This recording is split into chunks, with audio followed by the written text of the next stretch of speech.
नंतर आपल्याकडे आलेले सन्माननीय राज अहिरराव यांचं मराठी उगमापासून तर अभिजात भाषा कशी मिळाली, दर्जा कसा मिळाला याबद्दल ते सांगतील. आपण अगदी थोड्या वेळामध्येच कार्यक्रम संपवणार आहोत. थोडासा वेळ झालाय आम्हाला जाणीव आहे, पण अगदी एक 10-20 मिनिट शांत बसायचं आहे. त्यांना विनंती आहे की त्यांनी आपलं मातृभाषेबद्दल अभिजात भाषेबद्दल मत व्यक्त करावं.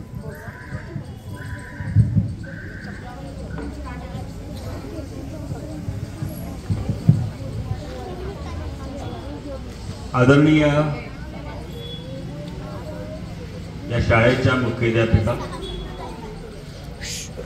वंदना इनानी मॅडम, त्याचप्रमाणे इतर शाळेचा शिक्षक वृंद, शिक्षकेतर सर्व सहकारी, या सर्वांना मनपूर्वक मी धन्यवाद देतो आणि त्यांचे मराठी असल्यामुळे मराठी या नात्याने त्यांचे आभार मानतो की आपण आजचा दिवस लक्षात ठेवून हा उपक्रम घेतलेला आहे. दुसरे आभार मानतो मी आपल्या देशाचे पंतप्रधान नरेंद्र मोदी साहेबांचे की त्यांच्यामुळे आज आपल्या मराठीला अभिजात दर्जा मिळालेला आहे. तुम्हाला हा प्रश्न पडला असेल बरेच जणांना की आज जो माझा विषय आहे मराठी भाषेचा उगम ते मराठी भाषेचा अभिजात दर्जा मिळेपर्यंतचा प्रवास. मुलांनो, आज काय आहे? कुठला दिवस आहे?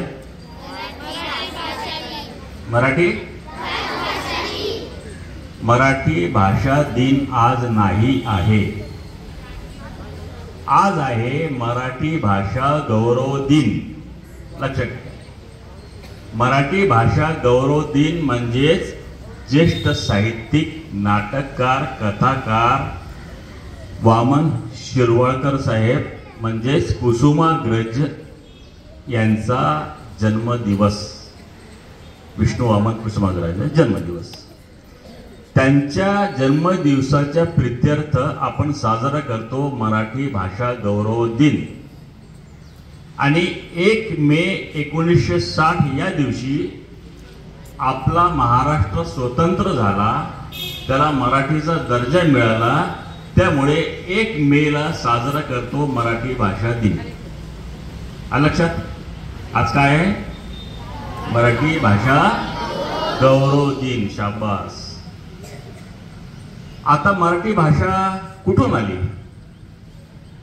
मराठी भाषेवर प्रेम करणारे किती होते आणि मराठी भाषेचा उगम कसा झाला? मराठी भाषा साधारण 2200 वर्षापूर्वीपासून चालत आलेली आहे. बरेच वेळा असं होतं की माझ्या भाषणातले काही अंश शिक्षकांसाठी सुद्धा असणार आहे. बरेच वेळा असं होतं की संस्कृत मधून मराठी आले, संस्कृत आपल्या मराठीचा उगमस्थान आहे असं बरेच जणांना वाटते, पण हे चुकीचं आहे. संस्कृत भाषा ही पूर्णपणे वेगळी आहे आणि मराठी भाषा ही पूर्णपणे वेगळी आहे. आपण जेव्हा संशोधन केलं आणि या संशोधनामध्ये जेव्हा आढळलं की मराठी भाषाचा जो उगम आहे 2000 वर्षापूर्वीपासूनचा उगम आहे. आता आपल्याला कदाचित ते नाव माहीत नसेल. हाल राजा होता, हाल, त्याचं नाव हाल होतं आणि हा यादव काळात राजा होऊन गेला 2000 वर्षापूर्वी, 2200 वर्षापूर्वी. त्यावेळेस म्हणजे आठवण करा, 2000 वर्ष म्हणजे किती असतात विचार करा की साधारण आपला टीव्हीच मोबाईल 30-40 वर्षातला आहे. म्हणजे 2000 पूर्वीचं वातावरण कसं असेल? त्या काळामध्ये त्या राजांनी मराठी भाषेसाठी काहीतरी करण्याचा उद्देश मनामध्ये ठेवलेला होता आणि तो उद्देश साध्य करण्यासाठी त्यांनी असं म्हणतात, याबद्दल मी खात्री देत नाही, पण 1 कोटी कविता मागवल्या होत्या त्यावेळेस. कदाचित कोटी म्हणजे प्रकार असू शकतो, पण एवढे नसतील, पण काहीतरी कविता मागवल्या होत्या आणि त्या कवितांपैकी 700 कवितांचं एक पुस्तक लिहिलेलं होतं. त्याला म्हणतात गाथा सप्तशती. आणि ते पुस्तक अजूनही आपल्याला सापडत आहे. काही त्यातल्या गाथा म्हणजे कविता सापडलेले आहे, काही आपण गोळा करतो आहे. आणि ती भाषा म्हणजे मराठी भाषा.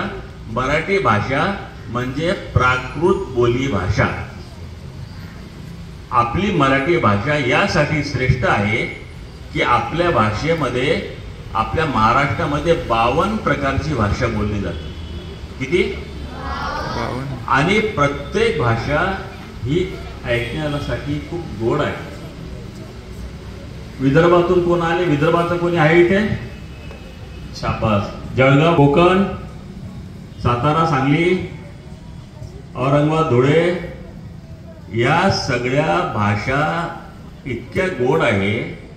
प्रत्येक भाषेचा एक वेगळा लहजा आहे, प्रत्येक भाषेचा एक वेगळा गोडवा आहे आणि प्रत्येक भाषेचं एक मध्ये एक वेगळी गंमत आहे. जर ह्या सगळ्या भाषा नसत्या तर आपल्याला अभिजात दर्जा मिळाला असता का? नाही. कारण भाषेमध्ये वैविध्य असणे, भाषेमध्ये विविध प्रकार असणे, भाषा विविध जागी बोलल्या जाणे हा खरं म्हणजे अभिजात दर्जाचा एक महत्वाचा भाग आहे. 2000 वर्षापूर्वीची भाषा ही मराठी होती पण वेगळी होती. त्यानंतर ज्ञानेश्वर महाराजांनी लिहिलेली ज्ञानेश्वरीची भाषा मराठी होती पण वेगळी होती.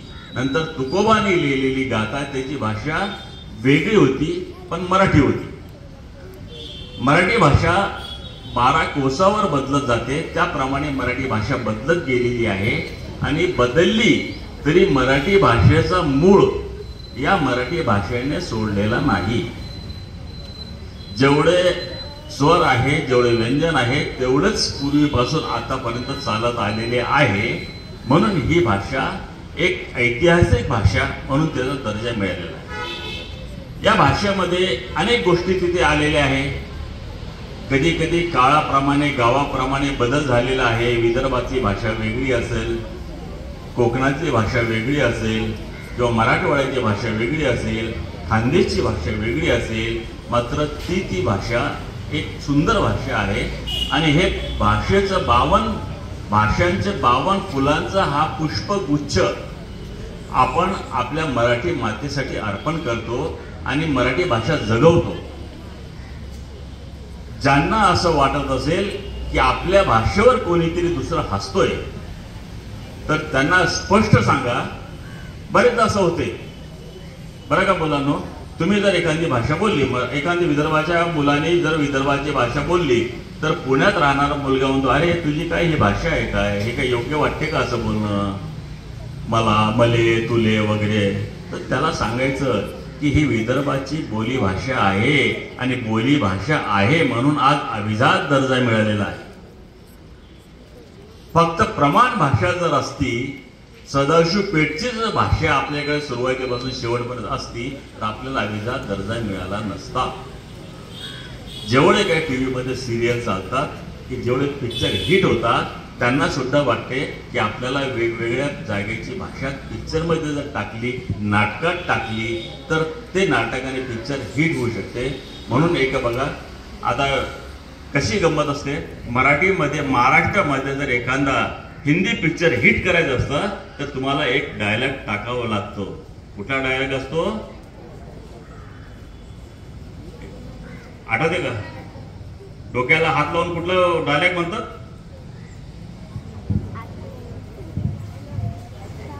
डोक्याला हात लावून कुठला डायलॉग म्हणतात? काय? आपण मुलासाठी टाळे वाजवा. हे वाक्य हिंदी पिक्चर मध्ये टाकल्यानंतर ते वाक्य महाराष्ट्रात मध्ये हिट होतं आणि तो पिक्चर सुद्धा हिट होतं. याला म्हणतात बोली भाषेचं महत्व. आणि अनेक जागी, अनेक पिक्चर मध्ये तुम्ही बघता की असे वाक्य टाकतात, कारण त्यामध्ये भाषेचा गोडवा निर्माण होतो, बघणाऱ्याला एक आनंद मिळतो. आता या भाषेसाठी प्रयत्न करणारे अनेक जण होते. संत आता आपल्याला माझ्या अगोदर येणारा सांगितलेलं आहे की संत साहित्य जे आहे त्यांनी खऱ्या अर्थाने मराठी भाषा टिकवली. त्यानंतर अनेक साहित्यिक होऊन गेले. शिरवाडकर सारखे झाले, खांडेकरांसारखे झाले. त्यानंतर महिलांनी सुद्धा खूप शांतताई शेळके आहे. असे कितीतरी नावे आपल्याला घेता येईल. आता वेळ कमी आपल्याला, तसं मी जास्त नावं घेणार नाहीये. मला माहिती आहे तुमच्या बौद्धिक क्षमतेला ते पेलणार पण नाहीये. तर अनेक अशी शेकडो नावं आहेत की ज्याच्यामुळे ही भाषा आज आपली समृद्ध झालेली आहे. आणि समृद्ध भाषा झाल्यानंतर आज 2000 वर्षानंतर सुद्धा आपण अभिमानाने मराठी भाषा दिवस साजरा करतोय. म्हणजे भाषेचं महत्व किती आहे. मग ही 2000 पासून चालत आलेली टप्प्याटप्प्याने बदल होणारी भाषा, जागोजागी बदल, थोडा बदल, हेल त्यामध्ये असणारी भाषा, लहजा वेगळी असणारी भाषा, ही